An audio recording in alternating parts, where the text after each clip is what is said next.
Hello, welcome to my overview testing video.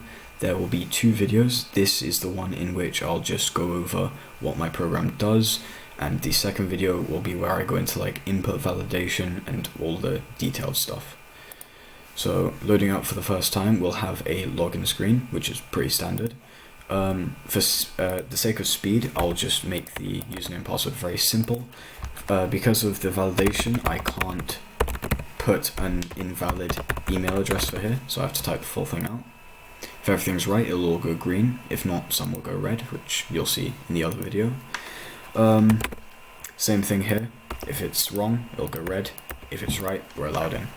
And you can see that there previously wasn't an account with the username P, but if we refresh the database, there is now, which we just created.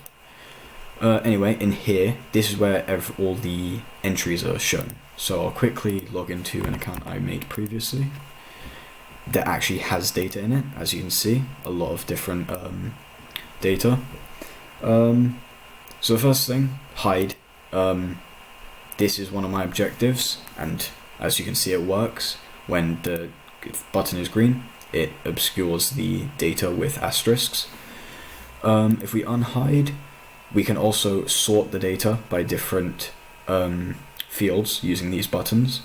So it's by default entry ID ascending, but you can change that by clicking it.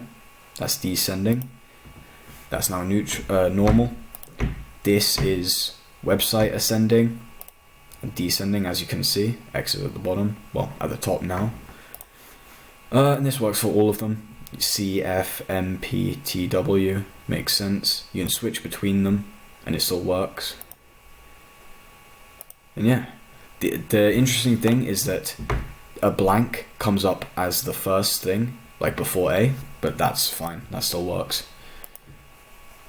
So that all works properly. We also have a search bar up here where you can search for certain, well, in this case, anything. So we can search for example, X, and it should give us that specific entry. It did. There we go. You can also search for specific, hold on, first of all, if you search for nothing in any, it'll just give you back the default thing. We can search for specific things. So for example, if we search for Ned in username, nothing should come up. Hold on. Ned. Nothing. But if we would search Ned in password, no, wrong one, it should come up. There we go. So that all works. I'll test it more in depth in the other video. Account, we can change the details, the global variables. So we can change the username from F to a G, for example. And if we'll refresh this, and this should be updated to a G. We'll have a look. Hold on. Did it work? Go back, log out. Try to log in with the same stuff, it doesn't work. But if you try to log in with a G, then it does work. So I'm assuming it just hasn't updated yet. Hold on. There we go, yeah, it just hadn't updated yet. It changed to a G, as you can see. We'll go into account again and we can do the same for password. We can change that from an F to a G. Now this you won't be able to see for exactly because it's obviously encrypted here, but in fact you will be able to. This is encrypted with a different key, so this will come up as U, but if we refresh it, it should be something else because it'll be with a different what's it called, encryption key. Hold on.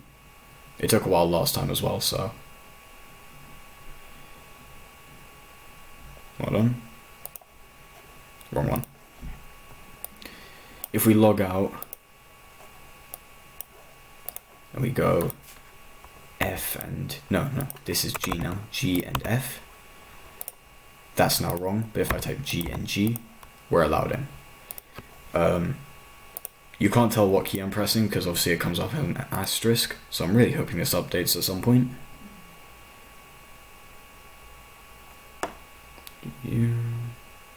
Yeah, there we go. See, it's updated. I don't know why it takes so long. It might just be because it's a free software. But yeah, both of them work. If we enter both of them, we can now delete the account. which I'll demonstrate on the other one, because it takes a while to put all that data in. So this is the one we created earlier. If we type in P and P, delete the account, it'll ask you again, because obviously this is a permanent change, and then boom, the account is gone. If we try login again with PP, no. And if we refresh the page, it might take a while again, I'm not sure. This should be gone, or it will be gone. Yeah, it's gone. And, I'll go through it later. All the in-depth testing. Oh no, we changed it to GG, didn't we? Yep. So next, we got add data. We can just add data points. So again, for simplicity, I'll just type L. Add them. There's not much validation here, just like a length checker, which I'll go through later. And if we look here, it's added them all. We can edit them. So which one is it? It is 75. Go edit data. 75. There we go, that's the one we wanted. We can change some of them to like G and S. And if we put nothing in there, it shouldn't change. So we do that, everything clears, and we have a look, G and S. And it updates in the actual thing as well. Specifics is this one. There should be a 75th one once we refresh. You won't be able to tell what they are because again, they're encrypted, but there should be a 75th entry. There we go, there it is. And they're all one letter, which is what you'd expect, considering, yeah. We can remove that as well. We can go into 75. Search for it, there we go, that's what we wanted. Remove it, and it's gone. Again, if we refresh it here, and wait, because my loading speed is slow, the 75th entry should be deleted. There we go, and it's gone. We can also clear data, which I'm honestly going to demonstrate on another thing, because like I said, it takes a minute to actually put all those details in, and I will use those for the in-depth testing video. So I'll just create another account, PP, add data, we'll just go, just to demonstrate it, doesn't need to be realistic, and we have them there. So if we go clear data now, and we type in our password, which is P, clear, it'll ask you again, because it is again a permanent change, and remove. Have a look, everything's gone. We can check this by going to IDs and people. No, this is encryption keys, sorry, this one. So this is just proof that it actually works. The new account we made should have a user ID of like 41 or something, if I remember correctly. I'll have a look. Oh, 42, there we go. If we check IDs, we can see 42, there is no entries. Even though we made entries, there's no entries here. So yeah, proof that they got deleted. Password generator, generate secure password. That looks pretty cool. Can't really click anything except copy, which copies it to the clipboard. And if we pull up just a tab here, as you can see, it copies it out. Very nice. Just good user friendly. Copy data. We can, hold on, I'll log into the other account here. Not that one. Oh no, we changed it to GG. I keep forgetting that. Copy data. Let's say we want to copy one from 71. 71. Search for. Yep, there we go. So we can copy the website or app. If we go here, paste. There it is. We can copy the username. There it is.